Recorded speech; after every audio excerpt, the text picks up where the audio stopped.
బాబు పెళ్లికి పోయాడా? Super figure రా, ఓ పట్టు పడదామా?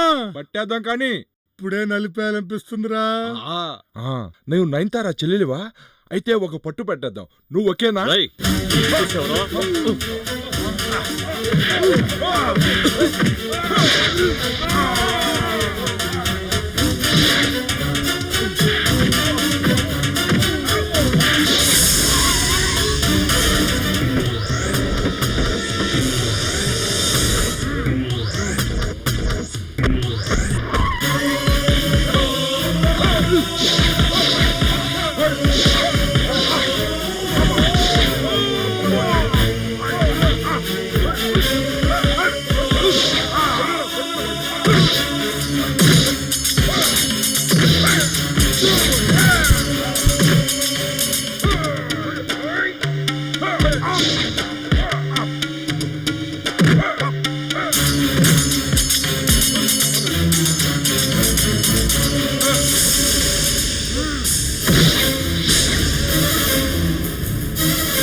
నీకెందుకమ్మా? ఏరా, నువ్వు నా కొడుకువేగా, ఎందుకురా ఇలాంటి పనులు చేసొచ్చి పడుకున్నావు? ప్రతిదానికి ఇలా గొడవ పడుతుంటే ప్రపంచంలో ప్రాణాలతో ఏ ఒక్కరూ మిగలరు. అందుకని లతమ్మ గారు అమ్మాయిని ఏడిపిస్తుంటే చూస్తూ ఊరుకోవాలా? లేదు, పోలీసులకు పట్టివచ్చు కదా. ఇక ఆ రౌడీలకి నీకు తేడా ఏముంది? సరే సరే, ఇక మీద నేను అలా చేయను. సారీ మా. సర్లే, ఊరుకో. ఆకలేస్తోందా? ఇలాగే ఉంటే ప్రశాంతంగా నిద్ర పడుతుంది.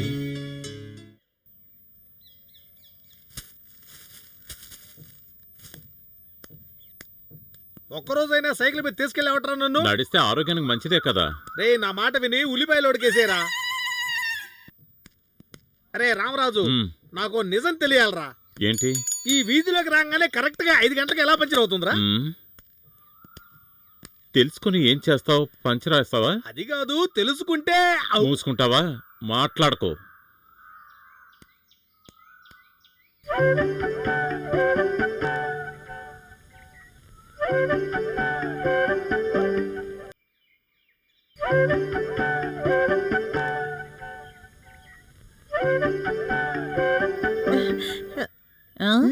ఏమిటే మెలికలు తిరుగుతున్నావు? ఒళ్ళంతా అదోలా ఉందమ్మా. మీ నాన్న బుద్ధులు నీకు అలాగే వచ్చాయి, కాస్త తగ్గు. రామరాజు, ఇప్పుడే వచ్చేస్తానమ్మా. నువ్వు వెళ్లే వేగాన్ని చూస్తుంటే ఇప్పుడల్లా మళ్ళీ తిరిగొచ్చేలా లేవే. పిలుస్తుంటే వినిపించలేదా? ఎందుకు అరుస్తావు? అరవకుండా ఏం చెప్పావు? నువ్వు పూలు అమ్ముకుంటే అమ్మాయి వెనకాల తిరుగుతున్నావు, నేను నీ వెనకాల తిరగాల? ఇలా చూడు, నువ్వు ఎక్కడికైనా వెళ్ళి నాకు అనవసరం. నా దగ్గర తీసుకున్న 500 నాకు ఇవ్వు, నేను ఇక్కడి నుంచి వెళ్ళి. 500 రూపాయలా? మర్చిపోయావా? ఏంట్రా మర్చిపోయావా? ఏంటి? మర్చిపోయావా? ఆ రోజు నా దగ్గర నుంచి 500 తీసుకుని ఒక అమ్మాయికి బహుమతిగా ఇచ్చావే, దాన్ని ఇవ్వు, నేను వెళ్ళిపోతా. 500 రూపాయలా? నేను ఇంతవరకు చూడలేదే. 500 నోట్రా, గాంధీ బొమ్మేసి ఉంటుంది అదిరా. ఇలా చూడు, తీసుకున్న డబ్బులు తీసుకోలేదని చెప్పుకో, దేవుడు నిన్ను క్షమించడు. ఏం చేస్తాడు? ఏంటి ఏం చేస్తాడా? ఇలా చూడు, మీ అత్తగారి దగ్గరికి వెళ్ళి నీ గురించి లేనిపోనివన్నీ చెప్పి నేను డబ్బులు నీకు 500 కదా కావాలి? అవును. ఈ బటన్ పెట్టు. ఆహా, పని చెప్పావా? ఏరా, 500 రూపాయలకి అడ్డమైన పనులు చేస్తావట్రా?